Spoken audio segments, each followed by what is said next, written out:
ఇవ్వద్దండి. నేను ఒకటి చెప్తాను, ద విమెన్ పవర్, స్త్రీ యొక్క శక్తి చాలా గొప్ప శక్తి. స్త్రీ శక్తి చాలా గొప్ప శక్తి. స్త్రీ ఏది అనుకుంటే ఖచ్చితంగా అది చేయగలదు. అది గయాలి గంపగా అయినా చేయగలదు, అంటే గయాలి గంప పోట్లాడైనా సాధించుకోగలదు, లేకపోతే మౌనంగా అయినా సాధించుకోగలదు, అలిగైనా సాధించుకోగలదు, ఏదో ఒక రకంగా సాధించుకుంటుంది స్త్రీ. అవునా కాదు చెప్పండి, అవునా? కాబట్టి నేను స్త్రీలైన మీకు చెప్పేది ఏంటి, నేనైతే అంతే. నేను ఎట్లా సాధించుకుంటానో తెలుసా? ఎలా చెప్పండి? మౌనంగా ప్రార్థనతో. ప్రార్థన కూడా మీకులాగో ఏడుస్తూ గోల పెడుతూ క్యాకలేస్తూ చేసేదాన్ని చిన్నప్పుడు. ఇప్పుడు అట్లా కాదు. ఇప్పుడు ఎలా చేస్తానో తెలుసా? ఎలా అంట, డాడీ నేను ఈ కూతురి కదా, నాకు ఇది కావాలి. నువ్వు ఏమి చెప్తావో అది నేను చేస్తా, కానీ నాకు ఇది చెయ్యి అంటే అంతే. ఆయన చేసేస్తాడు. అంటే పరిశుద్ధత లేకపోతే, నీతి లేకపోతే, యథార్థత లేకపోతే, దేవుని మాట వినలేకపోతే, పాపము ఉంటే ఏడవాలి. ఇవన్నీ లేనప్పుడు ఏడవాలా? డాడీ ఇక్కడికి వెళ్ళమన్నా వెళ్తాను, సరే నేను వెళ్తున్నా, నా కూతుర్ని చూసుకో అంటే డాడీ చూసుకోరా? నేను వెళ్తున్నాను, నా భర్తను చూసుకో అంటే డాడీ చూసుకోరా? నేను వెళ్ళిపోతున్నాను డాడీ, నువ్వు అక్కడికి వెళ్ళిపోతున్నావు, నేను అక్కడికి వెళ్ళిపోతున్నాను, నా ఇంట్లో చాలా మంది పిల్లలు ఉన్నారు, వాళ్ళందరూ చూసుకో అంటే ఆయన చూసుకోడా? డాడీ మరి నేను వెళ్ళిపోతున్నాను, నా నడుము నొప్పిగా ఉంది, నువ్వు చూసుకో, ఆ నడుము సంగతి అంటే ఆయన చూసుకోరా? చెప్పండి కదా, చూసుకుంటారు కదా. ఆడలే డాడీకి నీ నీతి నీకు ధైర్యము పుట్టించదా? నీ నీతి నీకు ధైర్యము పుట్టించదా? నీతిగా ఉంటే నీకు ధైర్యం రాదా పాపా? కదా, నీతిగా ఉండండి కదా, నీతిగా ఉండండి. నేను వాళ్ళు చెప్పాను కదా, పునరుద్ధరణ శక్తి మనకి నీతిని ఇస్తుంది. పునరుద్ధరణ శక్తి మనకి నీతికి ఆధారము. మన పునరుద్ధరణ శక్తి మనకి పాపం లేకుండా మనల్ని, నీతి అంటేనే పాపం లేకుండా చేసేది. మన పునరుద్ధరణ శక్తి మనకి నీతిని ఇస్తుంది. ఆ నీతి నీలో ఉంటే, ఆ పరిశుద్ధత నీలో ఉంటే, ఏసయ్యా అడగానే నీకు అలా చేసేస్తారు. కాబట్టి స్త్రీలారా మీరు సాధించవచ్చు. మీ బిడ్డలను చిన్నప్పటి నుండి ఉగ్గుపాలతో మోషే తల్లి యాకోబు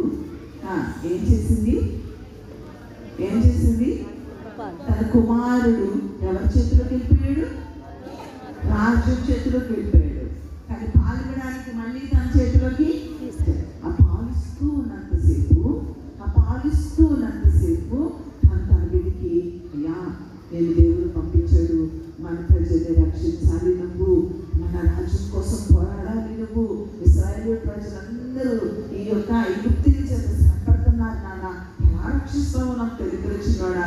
బంగారు కొండ ముద్దు చేసుకుంటూ, ముద్దులాడుకుంటూ, ముద్దులు పెట్టుకుంటూ, బంగారం బంగారం బంగారం ఇశ్రాయేలు ఎట్లయినా విడిపించినానా ఈ ఐగుప్తు చేతిలో నుంచి అని చెప్పుకుంటాడు కదా. పాలు విడిచిన తర్వాత ఉన్నాడా? తల్లి ఒళ్ళో ఉన్నాడా? తల్లి పెంపకంలో ఉన్నాడా? పాలు ఇస్తూ ఉండగానే తనకి ఏం చెప్పాలో అది చెప్పేసింది. నువ్వు అంటే నీ బిడ్డలకి ఎప్పటి నుంచి చెప్పాలి సాయం చేయమని? ఎప్పటి నుంచి చెప్పాలి ఆత్మను రక్షించమని? ఎప్పటి నుంచి చెప్పాలి ఇశ్రాయేలీయులు ఐగుప్తు చేతిలో బానిసలుగా ఉంటున్న దేవుని బిడ్డలను బయటికి లాగో అని నీ కూతురికి నీ కొడుకు ఎప్పటి నుంచి చెప్పాలి? చెప్పండి కదా. పాలు ఇచ్చేటప్పటి నుంచి చెప్పాలి. పాలు కూడా అయిపోయిందండి, ఇప్పుడు చెప్తారండి. ఇప్పుడు మొదలుపెట్టు. నర్సరీలో చెప్పు, ఎల్కేజీలో చెప్పు, యూకేజీలో చెప్పు, ఫస్ట్ స్టాండర్డ్లో చెప్పు, సెకండ్ స్టాండర్డ్లో చెప్పు. చెప్తూనే ఉండు, అలిసిపోకు. చెప్పమంటే మీరు చెప్తారు. ఎలా చెప్తారు? మీ భాష చెప్పండి ఒకసారి. చెప్పంటారా?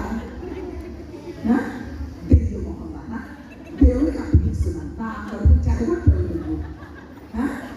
ఏదో సాగు చేస్తావు అనుకుంటే ఇది సత్యం నువ్వు అనలేదా? మీ బిడ్డలు చెప్పు అలా కదా. అట్లానా? అలా చెప్తేనా వినేది? అలా చెప్పకూడదు, అలా చెప్పకూడదు. అదేదో తప్పు చేస్తే ఇక చెడిపోయినట్టేనా? లేదండి, తప్పు చేసిన దేవుడు వాళ్ళని ఏం చేయడు.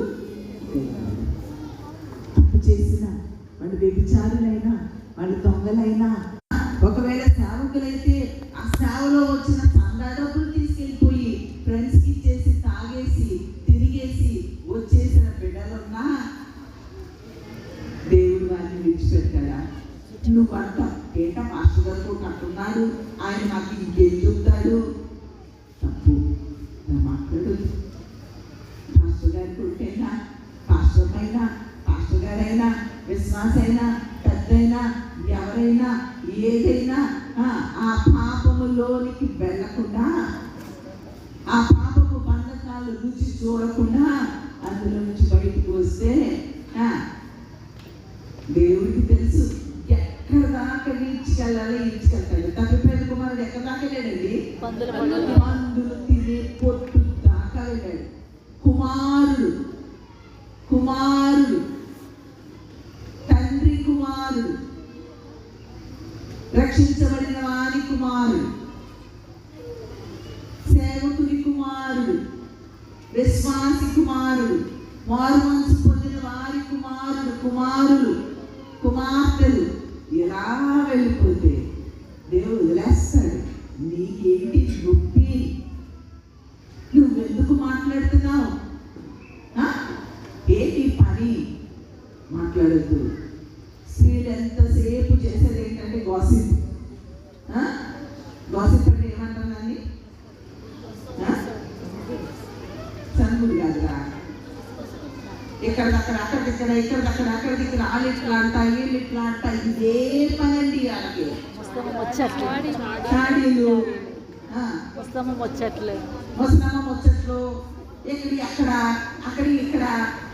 అంట్లో ఏమవుతుందో, వీళ్ళింట్లో ఏమవుతుందో, అలాగే ఎట్లున్నాడు, వీళ్ళ అబ్బాయి ఎట్లున్నాడు, ఆ అమ్మాయి ఎవరిని ప్రేమించిందో, ఈ అబ్బాయి ఎవరైనా. ఇదేనా నీకు పని? నువ్వేమన్నా సీసీ కెమెరా వాళ్ళింటికి? వాళ్ళింటికి సీసీ కెమెరా ఎవరు పెట్టారా ఏంటి? నేను మనకి ఎందుకురా పని? మనకు అనవసరం. నీకొక ఇల్లు ఉంది, నీకొక జీవితం ఉంది, నీకొక కుమారుడు ఉన్నాడు, నీకొక కుమార్తె ఉంది, నీకొక మనవుడు ఉన్నాడు, నీకొక మనవరాలు ఉంది. నీ ఇల్లు నీకుంది, నీ పని నువ్వు చూసుకో. నీకొక భర్త ఉన్నాడు, నీ కుటుంబాన్ని నువ్వు కట్టుకో. ముందు నీ కుటుంబాన్ని కట్టుకున్న తర్వాత ఒక్కొక్కసారి మన కుటుంబాన్ని కట్టుకున్నామంటే మన కుటుంబంలో వాళ్ళు మాట్లాడతారు. కానీ మన బ్రతుకు చూసి, నేను ఒక టీచర్ అనుకో, నేను స్కూల్కి వెళ్ళాను అనుకో, ఒకవేళ నా భర్త మాట్లాడలేదు అనుకో, నేను స్కూల్కి వెళ్ళాను అనుకో, నా మంచి ప్రవర్తన చూసి ఆ పక్క టీచర్ ఏమంటుంది? టీచర్ గారు మీరు అసలు ఎట్లా ఉండగలుగుతున్నారండి, అది కోపం నాదేంటండి మీకు అన్నారు అనుకోండి. అప్పుడు నేనేం చెప్పాలి? అమ్మా, నా యేసయ్య నా డాడీ నాలో ఉన్నాడు. ఆయన వైపు చూసినప్పుడు నాకు కోపం రాదమ్మా, నాకు ప్రేమ వస్తుందమ్మా.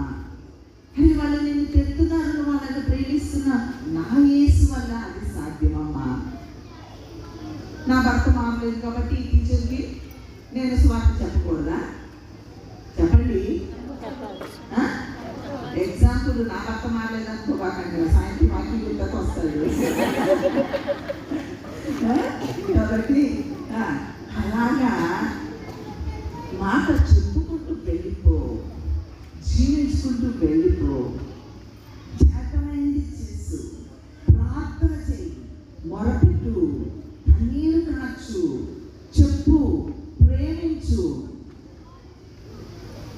దేవుడు వారిని మారుస్తాడు. కాబట్టి స్త్రీ శక్తి చాలా గొప్ప శక్తి. నువ్వు ప్రార్థిస్తే మన మా చర్చ్లో ఒక ఆమె ప్రెగ్నెంట్.